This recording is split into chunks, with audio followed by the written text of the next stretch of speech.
ちょっとこう膨らみの部分がなくなってキュッと鋭角に胸のラインがね入っちゃうっていうのがあるんです。皆さんこんにちは。現代のもののけ姫ことまこです。はい、今日は胸の腫瘍の摘出をしたよっていうのを何回か動画でお伝えしてきてますけども、手術から1ヶ月が経ちまして、病理の方の結果が来たので、それをお伝えしていこうと思います。改めて私のね、この右胸のところに腫瘍があったのを手術して、で、手術した後に良性か悪性かわかるっていうことだったので、実際、引き伸ばさずに言うと、腫瘍は良性でした。悪性ではありませんでした。なので、そこでは一安心かなというふうに思っております。今日この撮影 HCR っていう国際福祉機器展っていう福祉機器展が東京の方であって、それ終わって今もう11時くらいの夜のね11時くらいで今撮影してるんですけど、皆さんに会った時にすごい心配してましたっていうことを言ってくれたので、これでねちょっと皆さんに安心していただけたのかなと思いますし、本当に心配していただいてありがとうございました。で、こんな風に結果こういう風なお知らせをちょっともうシュワシュワだけどいただいたんですが、なんとこれがまたまさかの診断名、右乳腺の腫瘍で、なおかつここに乳腺繊維腺腫で部分的に養生腫瘍の変化ありっていうところが書いてありました。で、腫瘍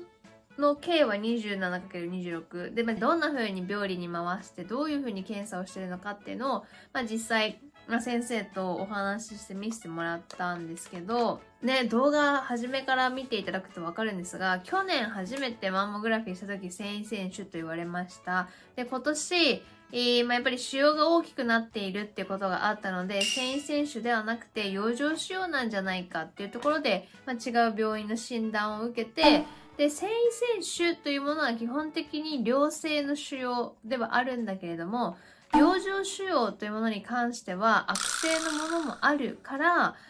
一旦生検って言って針で刺して組織を取って、腫瘍がどうかなっていう風に一旦ね取る前に見てもらったんですけど、それでもやっぱり分からなかった。完璧に良性とは言い切れなかった。しこりも実際に私が気づいた時より去年一昨年年々少し大きくなってきてるなというのもあったから、養生腫瘍なんじゃないか、大きくなってるっていうこともあるから取りましょうってことで取ったっていう、そういった経緯があるんです。でも実際に腫瘍を検査してみたら、基本的には繊維腺腫でしたよっていうことだったんですね。で、じゃあこれって間違ってたのかっていう話になるじゃないですか。取らなくても本当は良かったんじゃないかとかっていうことを見てる方は思うかもしれないんですが、繊維腺腫と養生腫瘍の違いってなかなか分かりにくいそうなんです。で、繊維腺腫であっても大きくならないしこりと大きくなっていくしこりっていうのがあるそうです。なので私の場合は繊維腺腫が基本ではありながら大きくなっていくしこりの繊維腺腫だったので、結果だからやっぱり取った方が良かったっていうことなんですよ。やっぱりあまりにも大きくなっていく、どれだけ大きくなっていくかはね結果見てみないとわからないけど、仮に良性の腫瘍だったとしても大きくなってっていろんなところを圧迫してたりとか、皮が突っ張って痛くなったりとかっていう可能性もなくはないから、やっぱり取って結果良性だったよねっていうところで安心できるのが一番なんだと思いました。今後に関してなんですけど、繊維腺腫に関しては再発みたいな言い方ですね。改めてまた取ったけどまた同じようなところにしこりができるっていうようなことは基本的にはないそうです。で、養生腫瘍という腫瘍の場合には、仮に良性のしこりを取っても養生腫瘍というしこり自体がまたできやすいようなものでもあるので、多分定期検診みたいなことをしていかなかったりしなきゃいけないと思うんですけど、私の場合は結果部分的に養生腫瘍の変化は若干あったから、そこまで気にするということはないけれども、とりあえずまた半年後に検査を入れました。どのみちね、結局定期検診というものは必要なので、また半年後にやっていくっていうことです。じゃあ、改めてですね、1ヶ月のこの胸の状態っていうのがどういうものだったのかっていうものなんですけど、皮膚の突っ張りっていうのは、もう結構1週間そこそこくらいではもうなくなってました。その縫い目のところね。ただ、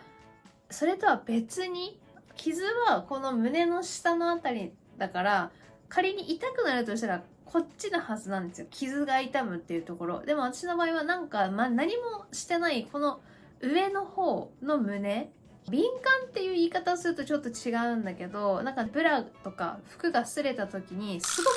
痛いような感覚に襲われるくらい。でも赤くなってるとかカサカサになってるっていうことではないの。ただ単にすごい痛いっていう擦れっていうのを感じてました。で、あとは右半分くらい硬くなる、その腫瘍を取ったあたりが硬くなって、これも今もまだ硬いしこりみたいになってるんですけど、そういうところがあるから、痛くない、ちょっと強く打つと痛いという部分もあるし、生理が来た時に張ってしまうので、それでちょっと痛いっていうのはありましたけど、その2つがとりあえずこの1ヶ月気になってるところでした。皮膚のこの敏感さ、痛さっていうのには、今1ヶ月くらい経ってある程度収まったんですけど、神経を切ることによって鈍感になる人もいれば、やはりちょっと異常をきたして敏感になる方もいるらしいので、私はどっちかというとその敏感になるタイプで、全然関係ないところだけど、その神経のこの伝達がもしかしたらうまくいってないというか、そういうところで誤差が出て痛いなっていうことを感じてしまった。でもそれが修復してきたから今1ヶ月くらい経ってその痛いっていうのはなくなってきてはいるっていうことです。硬さに関してはできてしまうものなので、これは本当半年くらい見て、でも元には戻るって言ってたので、半年くらい見てこの硬さっていうのは取れていくっていうことをおっしゃってました。で、実際に、傷跡と胸の形に関して今も傷跡に関しては全然触っても大丈夫だし、クリームとかボディクリームとか塗ってももういいような普通の状態には戻ってるんですけど、やはり少し一本ラインみたいな感じのラインがあります。で、なおかつこんな感じでちょっと写真分かりやすく色味加工をしてるんですけど、やっぱ前から見た時にちょっと膨らみの部分がなくなってキュッと鋭角に胸のラインがね入っちゃうっていうのがあるんです。いや、さっき言ったまだ少し硬さがあるっていうのもあって、より膨らみラインが少なくなっているのかななんて個人的には思ってるんですけど、でもやっぱり形前から見てどっちも同じようにたわむっていうことではやっぱどうしてもなくなっちゃって、少しへこんでるような形にはなりました。そんなにさパッとしっかり見ない限りはわからないことではあるんだけど、やっぱり気になる人は気になる、そもそもね傷もついてるから気になる人は気になるのかなとは思いながら、別に私自身はそんな気にしてはないんだけどさそういうことで変化のお伝えっていうのをしました。でも言ったように胸の形が変わりたくないから取らないとかってなった場合は、本当は悪性の部分があってどんどんそれが悪化して、結果全摘しなきゃいけないとか違うところに転移したりっていうようなところが出てくると思うので、本当毎回